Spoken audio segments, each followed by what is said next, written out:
खानांगौ बाबु नों दागाबसो आं नोंखौ दालाय माथो जादों हो दायो जाथाया मा सोराङाव फैदों दाख्लैहाय बेखौनो जोंनि चिरांनि रनजित बसुमतारी EM खौहाय बे सिभिल हस्पिटालनि डाक्टरफोरखौहाय बिदि मानसि बुथारबाय थानायनि थाखाय ट्रान्सफार खालामनाय नागिरनायखौनो आसाफ्रा मुदाबादनो बायदिसिना नाना बाना बुंनानै बर' बिमाफोरखौ मान सनमान सेस खालामबाय मानहानि खालामबाय होननानै बखिदोंमोन ना दिनै जाथाया सोराङाव फैबाय लोगोबो नोंसिनि न'खरावबो जानो हागौ बे जाथाया लोगोबा भिडिअखौ जाबसो नायलांदो जाय बिथांमोना न'खराव मानसि बुथारजादों बिसिनि भिडिअनि गेजेरजों फोरमायनायखौ नायलांदो थु आंनि हिनजावाथ' जेबो जायाखैमोन बिदिनो गोथां डाइरेक्ट स्पटनो थाबायबोदोंमोन आरोना ज' ओमफ्राय बियो हाबफैनाय लोगो लोगो थादो मादो जालायलांबाय दा बिदिनो होननानै हाबहैबाय सिङाव हाबहैजासेयावबो माने गोख्रोङैनो थाबायलांदों खुनु नास्ट्रुस जेबो गैया माने लोमजानाय साजानाय जेबो गैया जेबो अबजेक्सन गैया ओमफ्राय हाबहैनानै इन्जेकसन होनाय लोगो लोगो हख्रावखांबाय आरो हख्रावबाय जा हख्रावखांनानै नार्सफ्रा खारजोबनानै ओरै मुलि बिबाय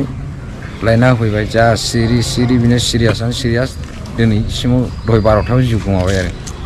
जेनेबा नोंनि आइडिया बायदिब्ला मैयानो हख्रावनानै बियो गोथाङै थाबावदोंमोन नामा गोथाङै दाथ' अक्सिजेन होनानै लांदों बिसोरो गावसिनि माबाखौ दायखौ सारायनो थाखाय आंनिफ्रायथ' बेनो सन्देहखा 100%आ बेनोखा मालाबा मानसि गोख्रोंखौ इसिबां थाजा माजा हाबनायखौ बिदि इसिबां हथारै बख'ना लाङा आरो अक्सिजेन होआ इसिबां अक्सिजेन होनानै लांनांगौ दरखार गैयामोन आंनि हिनजावखौ ओमफ्राय दा नोंनि हिनजावा दे जिउ गोमाबाय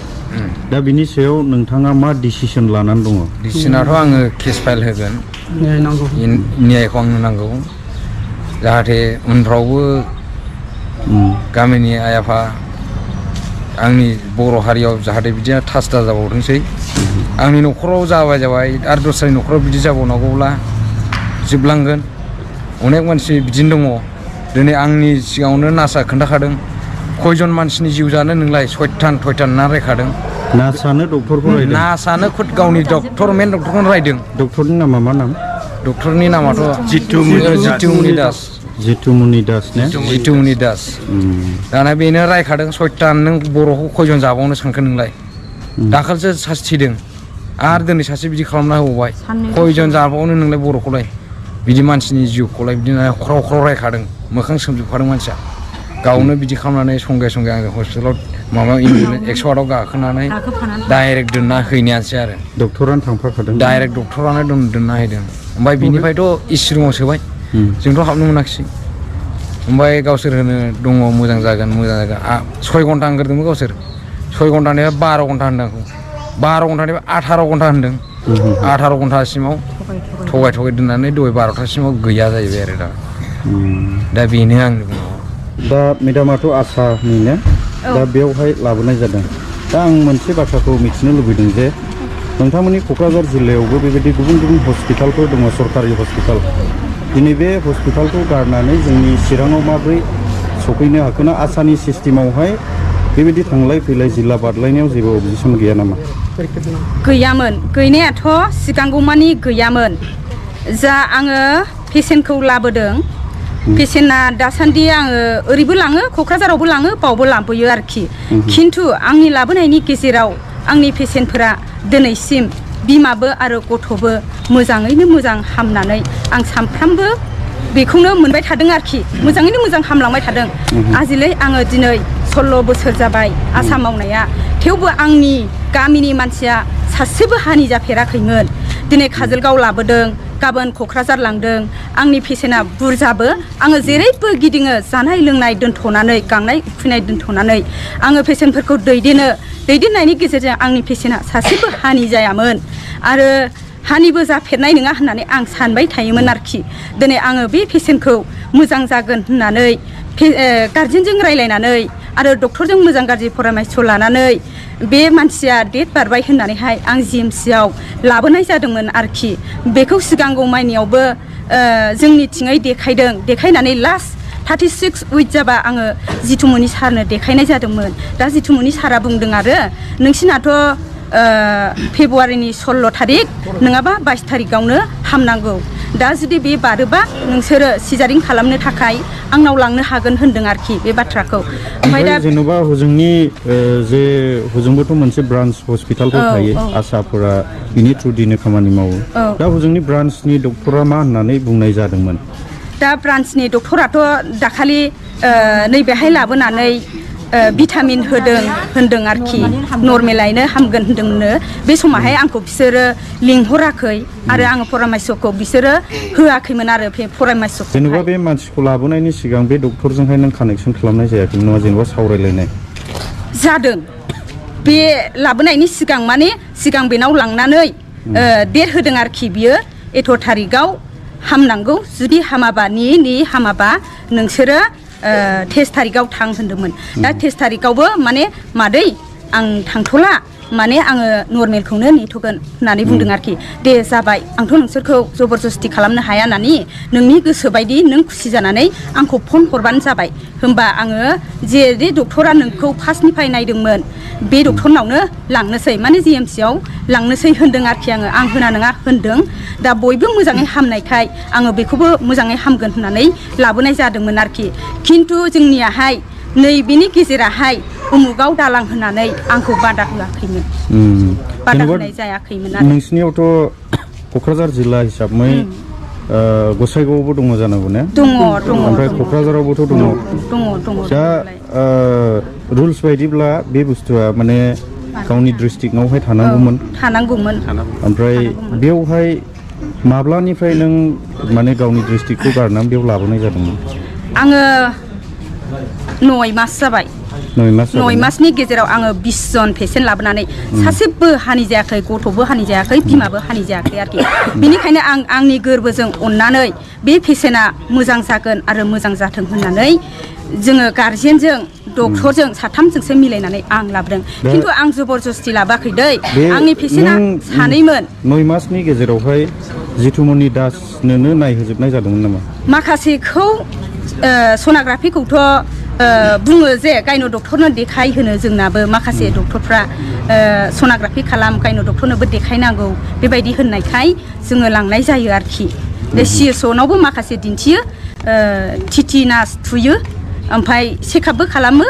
गासैखौबो होयो आरोखि मुलिखौबो बिनि अनगाबो जोङो गायन' डक्टरखौ माजे होसोनाय जायो होसोनायनि गेजेराव बे सारा गसाइगावआव थाङो नालाय बयबो बुङो जितुमनि सारा मोजां होननानै बेनिखायनो आंबो लाङो आरोखि दा मोजाङै मोजां गासिबो हामबोजोब्बाय नै बे बिपद अलखदा दिनै सोमजिबाय आरोखि दा नोंथांमोननि क'क्राझारावहाय सिजारिं खालामग्रा गैया नामा जेनेबा गभर्नमेन्ट हस्पिटालाव दङ दंनाया थेवबो बयबो मोजां मोनो हिसाबै बयबो मोजां जायो हिसाबै फैनाय जादोंमोन आरो दा नैबे जाथायनि सायावहाय नोंथाङा गामिनि गागि बा न'खरनिबो जानो हागौ नोंथांनिफ्राय मा खेवफोरथि होनो सानो जोङो दिनै नैबे काजलगाव सिभिल हस्पिटालाव जोङो मानि थाखाय दिनै बे देरहासार इस्लारि बिथांखौ लेंहरनानै जों मानि थाखाय मिडिया होनो गोनां जादों बिनि मेन खारना जाहैबाय मैयाहाय जेन'बा जोंनि जानालिगाव गामिनिफ्राय खुद आंनिनो बिगुमैनि फिसालानि बिहामजो जेन'बा आंबो बिहामजो जायो दा बियो मोदोमनि सिजारिं खालामनो होननानै फैदोंमोन नाथाय मानसिया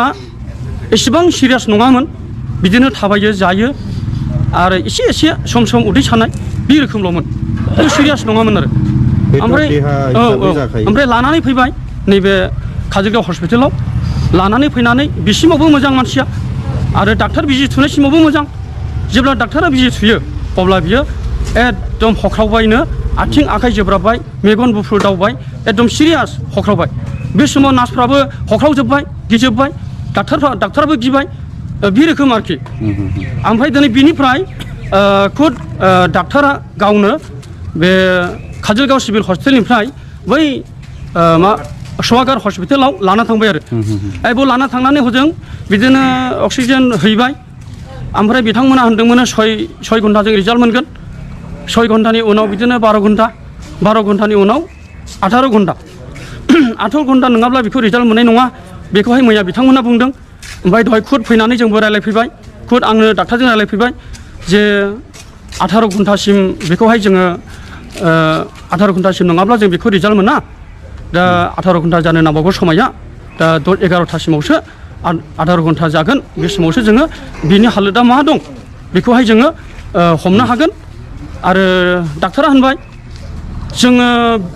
जोंनि बे हस्पिटालाव बेबादि बेमारखौ जोङो एक्चुअली जोङो फोसाबनो हायाखै आरो हागोन ना हाया मानसियाथ' दासिमाव बिनि माखासे पइन्ट माबाया